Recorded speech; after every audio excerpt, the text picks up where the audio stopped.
Radio Claret América presenta Sediento de ti, la palabra, fuente de vida, con el sacerdote misionero claretiano Tony Díaz. Reflexiones diarias del Evangelio. Aquí iniciamos.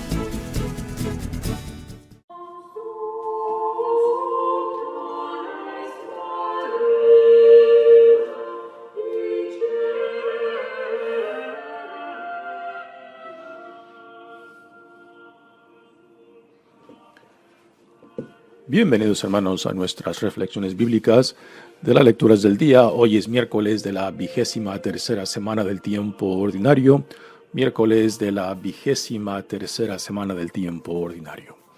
La primera lectura de hoy viene de la primera carta de San Pablo a los Corintios, capítulo 7, versículos 25 al 31. Queridos hermanos, en cuanto a los jóvenes no casados, no he recibido ningún mandamiento del Señor, pero les voy a dar un consejo, pues por la misericordia del Señor soy digno de confianza. Yo opino que en vista de las dificultades de esta vida, lo que conviene es que cada uno se quede como está. ¿Estás casado? No te separes de tu esposa. ¿Eres soltero? No te cases. Pero si te casas, no haces mal. Y si una joven se casa, tampoco hace mal.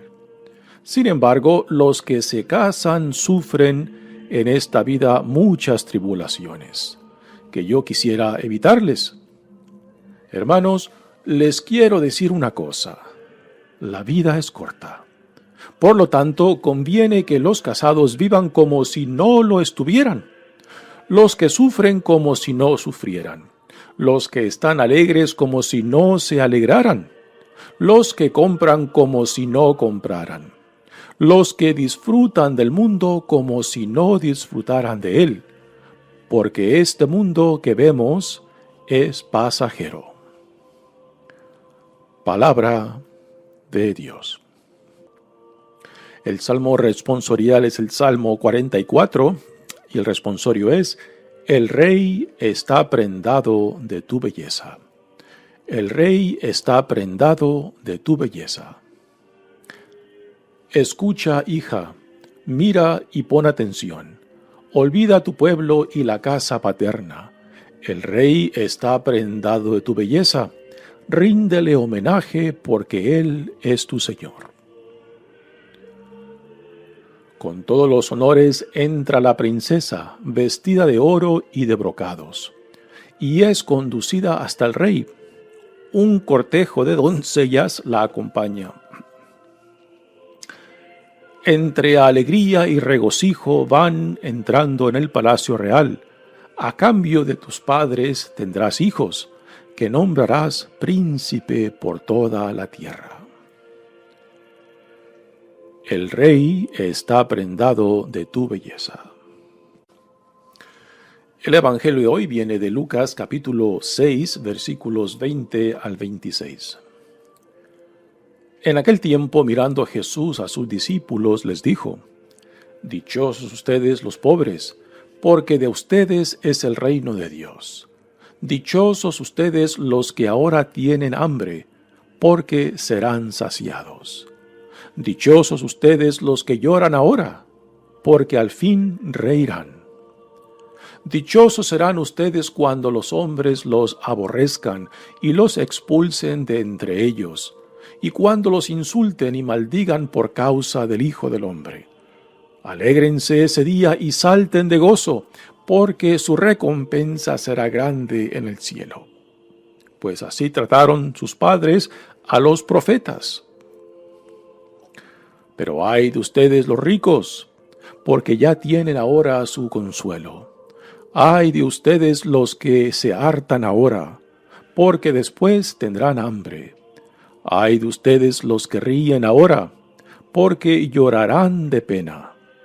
Ay de ustedes cuando todo el mundo los alabe, porque de ese modo trataron sus padres a los falsos profetas. Palabra del Señor. Muy bien, damos comienzo a nuestra reflexión de las lecturas de hoy. Estamos ya a finales del capítulo 7 y parece un gran contraste el tema de hoy de lo que hablamos ayer, donde Pablo se dirigió a la inmadurez y a la incapacidad de la comunidad de Corinto de resolver sus propios problemas, sino que estaban yendo a las cortes civiles. Y Pablo los avergüenza, los denuncia su falta de madurez, de que no sean capaces de resolver los problemas internos, particularmente aquellos de casos de cortes en torno a propiedades. Y en vez de resolverlos entre ellos, pues iban a las cortes civiles para que resolvieran asuntos que, guiados por la experiencia y por la identidad de ser ahora ya ciudadanos del reino de Dios, pues estaban permitiendo que cortes civiles que no tenían nada que ver con la comunidad cristiana resolvieran sus problemas internos. Ahora Pablo parece que hace un gran cambio en esta primera lectura de la primera carta a los Corintios y ahora nos habla de un tema de la virginidad o celibato. Y parece que Pablo está respondiendo a una pregunta que le hicieron y que ahora él está dando su consejo, pero no una enseñanza explícitamente dada por Jesús. Dice: queridos hermanos, en cuanto a los jóvenes no casados, no he recibido ningún mandamiento del Señor, pero les voy a dar un consejo, pues por la misericordia del Señor soy digno de confianza. Quizás la pregunta que resalta sobre estos primeros versos es de que si Pablo tendría conocimiento de lo que Jesús nos dice en el Evangelio de Mateo, por ejemplo, en el capítulo 19, versículo 12, donde dice: hay eunucos que lo son desde el vientre de la madre, hay eunucos que son hechos por el hombre, y hay eunucos que se hacen eunucos por el reino de Dios, ¿no? Lo cual serían unos consejos que no son mandamientos de Jesús, pero sí son consejos acerca de dedicar toda la vida al servicio del reino, ¿no? Y es lo primero que resalta cuando empezamos a leer estos primeros versos de esta primera lectura de Pablo, que él no tiene ningún conocimiento, ninguna enseñanza directamente de Jesús. Y quizás Pablo no tenía, o quizás no había recibido, digamos, la tradición que nos viene de la comunidad de Mateo, de donde sale esta enseñanza en el capítulo 19. Dice Pablo: yo opino que en vista a las dificultades de esta vida, lo que conviene es que cada uno se quede como está. Aquí en el trasfondo aún sigue dominando la expectativa de que el regreso o la parusía de Jesucristo ya está próxima, quizás no inmediata, pero que sí está próxima. Pablo no nos dice que si será dentro de su generación o más adelante, pero sí parece que por lo menos la forma en la cual Pablo habla tiene esto en mente, ¿no? De que si el regreso ya está, entonces dediquémonos el resto de nuestras vidas al servicio del reino, puesto que un casado o alguien que tiene familia, pues sus energías, sus prioridades serán divididas, ¿no? Y Pablo, como buen judío, no quiere que aún un casado, pues se desapegue de sus obligaciones de la familia. Por eso dice: yo opino que en vista a las dificultades de esta vida, lo que conviene es que cada uno se quede como está. ¿Estás casado? No te separes de tu esposa. ¿Eres soltero? No te cases. Pero si te casas, no haces mal. Y si una joven se casa, tampoco hace mal. Así que esta simplemente es un consejo de la propia experiencia de Pablo, que después de su conversión parece que dedica el resto de su vida al servicio del reino. No sabemos en realidad si Pablo fue casado antes de su conversión. El celibato no era una experiencia muy común entre los judíos, particularmente entre los fariseos, puesto que Pablo es un fariseo. Así que el celibato, el no casarse, no era una opción muy esperada o muy aceptada dentro de la comunidad judía. Así que no sabemos si Pablo antes fue casado o no, o si después de estas cartas o más adelante él se casó. Pero definitivamente da este consejo desde su propia experiencia dedicada y consagrada al reino de Dios. Dice, no te cases, pero si te casas no haces mal. Y si una joven se casa, tampoco hace mal. Sin embargo, los que se casan sufren en esta vida muchas tribulaciones que yo quisiera evitarles. Algunos comentaristas piensan de que quizás a causa de estas palabras, quizás Pablo fue casado antes, ¿no? Y conocía la experiencia de casado y que por eso quizás dice esto, ¿no? De que yo quisiera evitarles.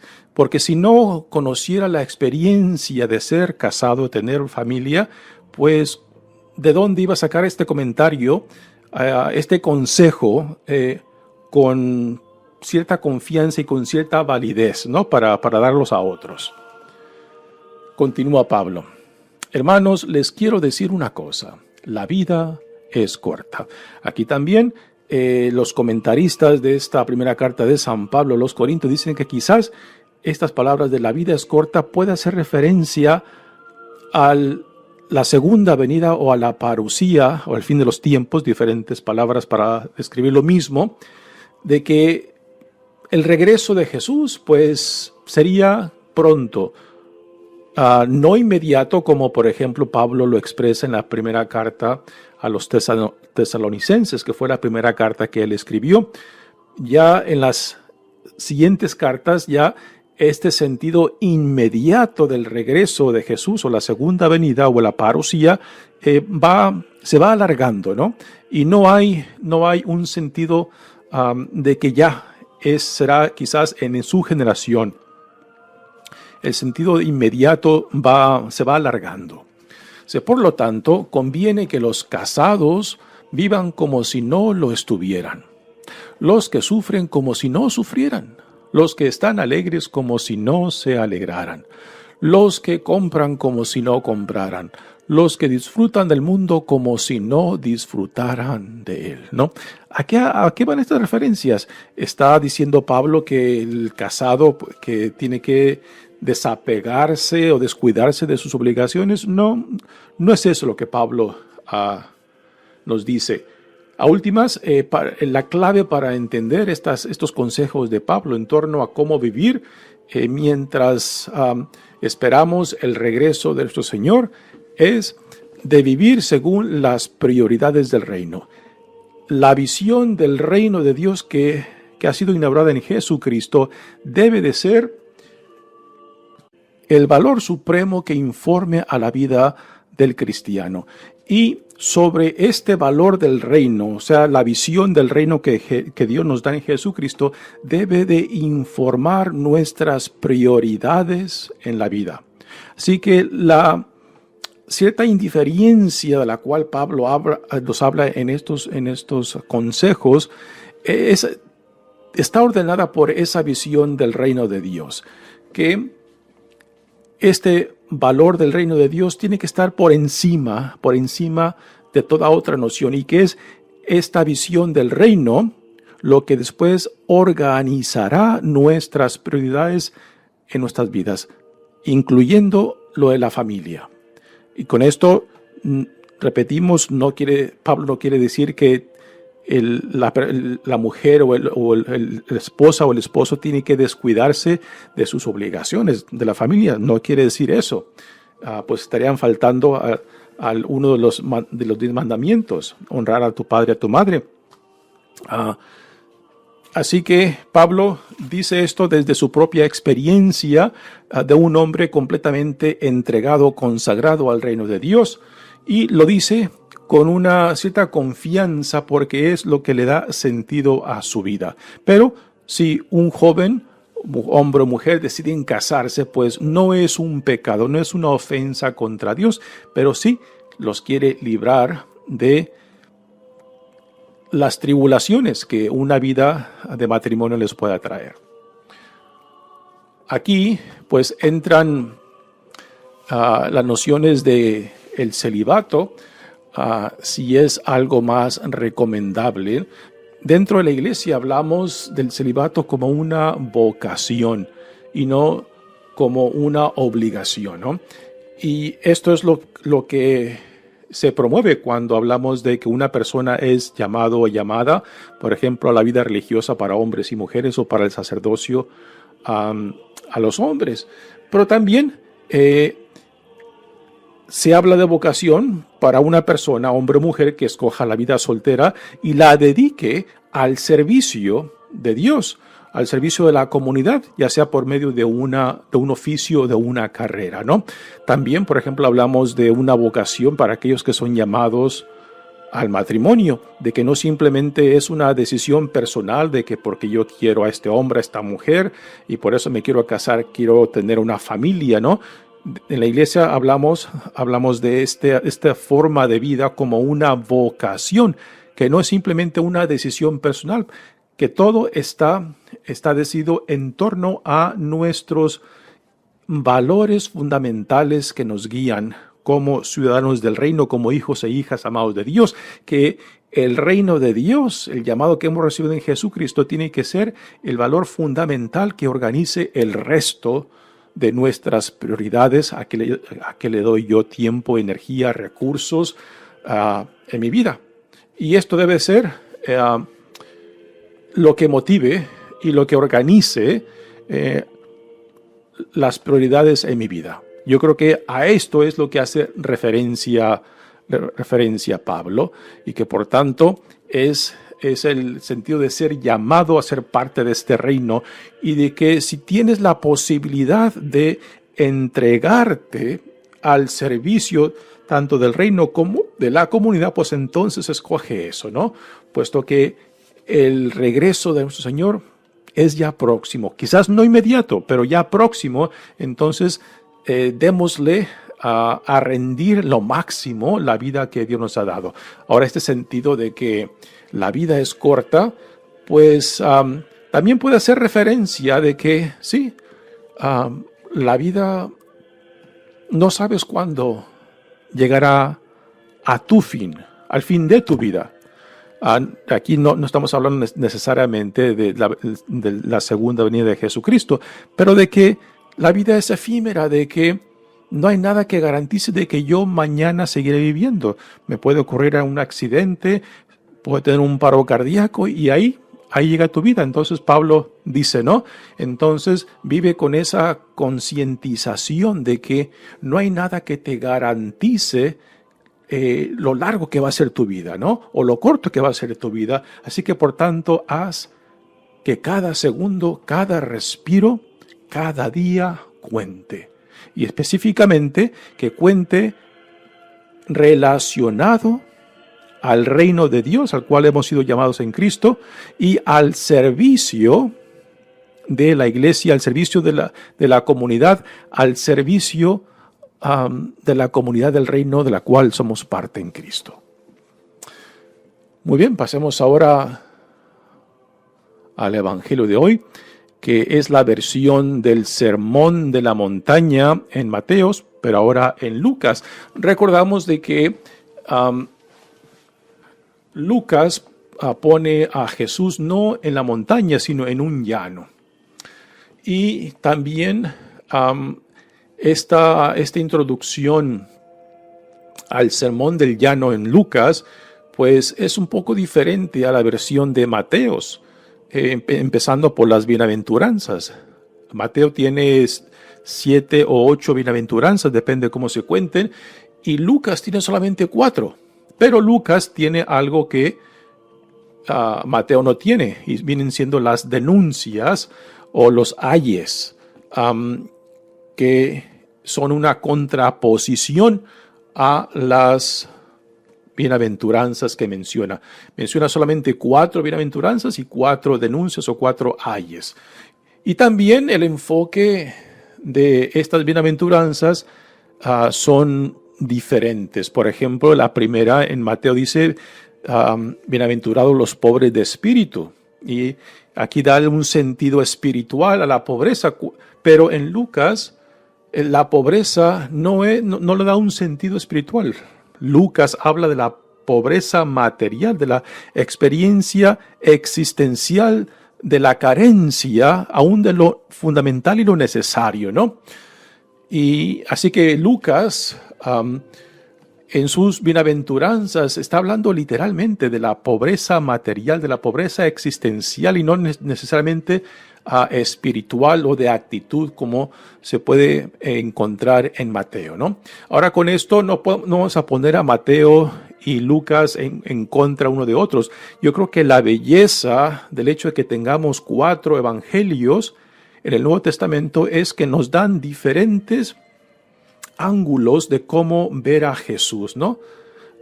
Puesto que no hay ninguna comunidad de donde salieron los evangelios que dé una noción completa, que nos dé todos los ángulos, ¿no? Sí, por eso la versión de Mateo es diferente a la de Marcos, y la de Marcos a la de Lucas, y después tenemos la de Juan, que es totalmente diferente a las otros 3 que se les llaman los evangelios sinópticos, ¿no? Y esto verdaderamente nos da una riqueza inmensa, así que no es cuestión de ponerlos en contra unos de otros.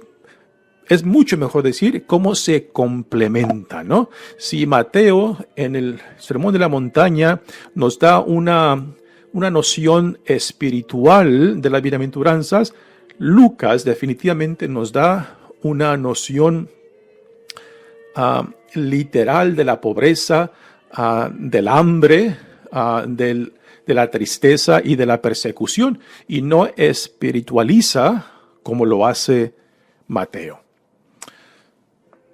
Dice Lucas: en aquel tiempo, mirando Jesús a sus discípulos, les dijo. Así que en el Evangelio de Lucas, antes de del sermón en el llano, Jesús estaba en oración en la montaña y allá fue donde escogió entre sus discípulos a 2 y después bajan de donde se encontraban en lo alto al llano, y es ahí donde Jesús, ya rodeados, nos dice el Evangelio de Lucas, de gente que ha venido de Judá, de Jerusalén y de Tiro y Sidón, o sea, de la costa del Mediterráneo, lugares tradicionalmente no judíos. Así que había judíos y no judíos en torno a Jesús, que habían venido para escucharlo y para ser sanados. Esto lo escuchamos ayer.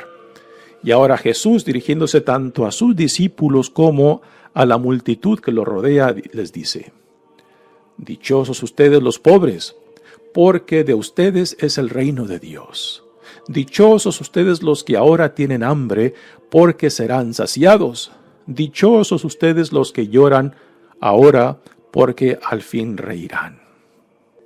Uno pensaría de que Jesús está glorificando tanto la pobreza, el hambre y el duelo, el llorar. Y no, Jesús no está glorificando la pobreza ni el hambre.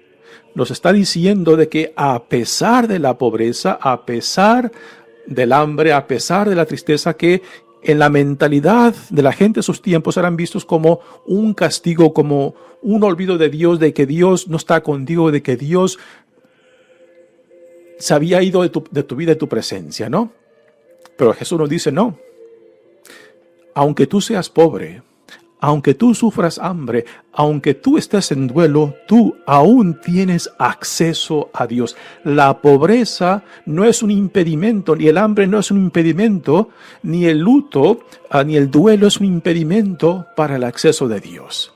Es lo que fundamentalmente Jesús nos está diciendo, porque en la mentalidad del tiempo de Jesús pensaban de que los que eran ricos porque Dios los había bendecido y entonces tenían acceso a Dios, a la gracia de Dios. Y sin embargo, un pobre era pobre porque Dios lo había condenado o porque Dios se había olvidado de él. Y Jesús rechaza ese tipo de mentalidad.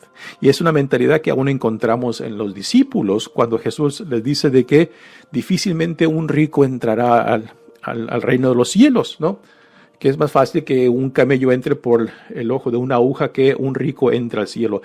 Y los discípulos de Jesús se quedan escandalizados de esas palabras y le responden a Jesús, bueno, si el rico, que es rico porque Dios lo ha bendecido, no tiene acceso a Dios, entonces nosotros que somos pobres, ¿qué esperanza tenemos, no? Así que aquí Jesús les da esa respuesta, ¿no?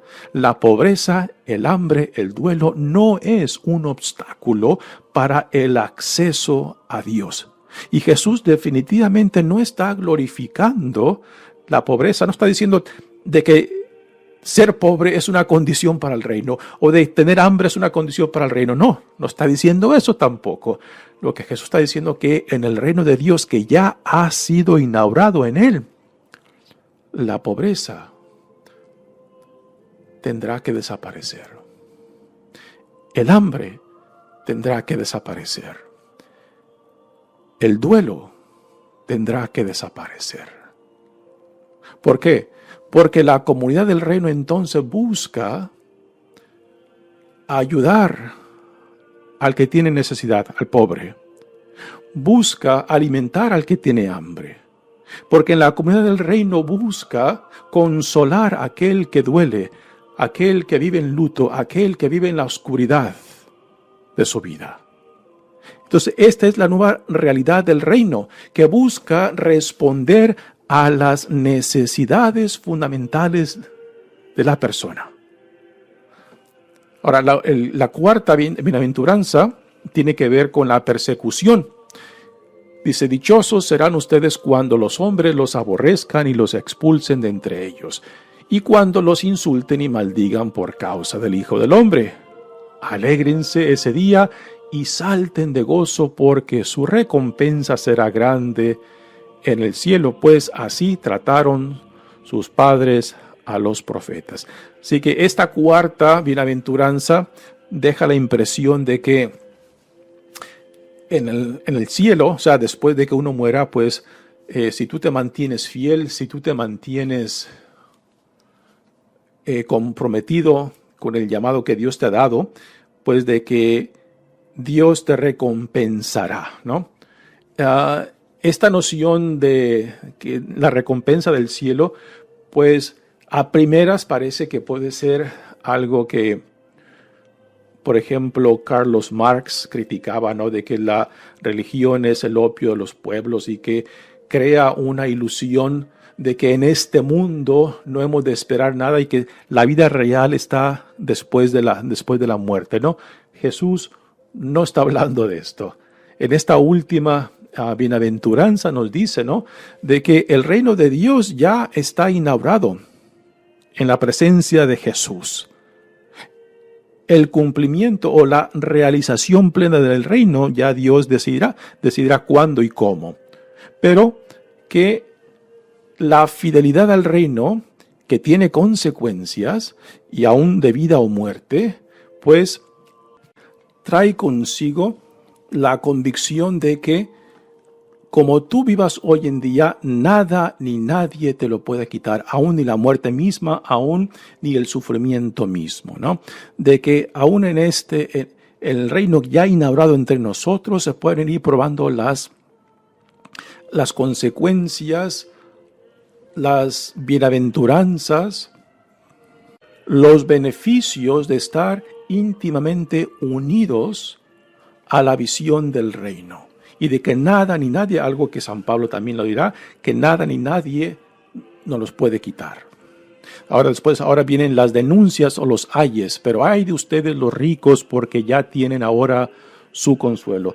Estos ayes o denuncias de Jesús, pues, ayudan también a comprender las bienaventuranzas, porque nos dice, si el rico encuentra su consuelo en sus posesiones, o sea, de que, y con esto queremos decir lo siguiente, Jesús no está condenando al rico por ser rico. Condena al rico que ha desplazado a Dios del centro de su vida y lo ha reemplazado con sus posesiones, con sus seguridades basadas en lo que él tiene o en su poder o en lo que esta persona, este hombre o mujer ha criado, ¿no? Entonces, el rico que Jesús aquí condena es el rico que ha desplazado a Dios del centro de su vida. También hay de ustedes los que se hartan ahora, o sea, los que simplemente viven para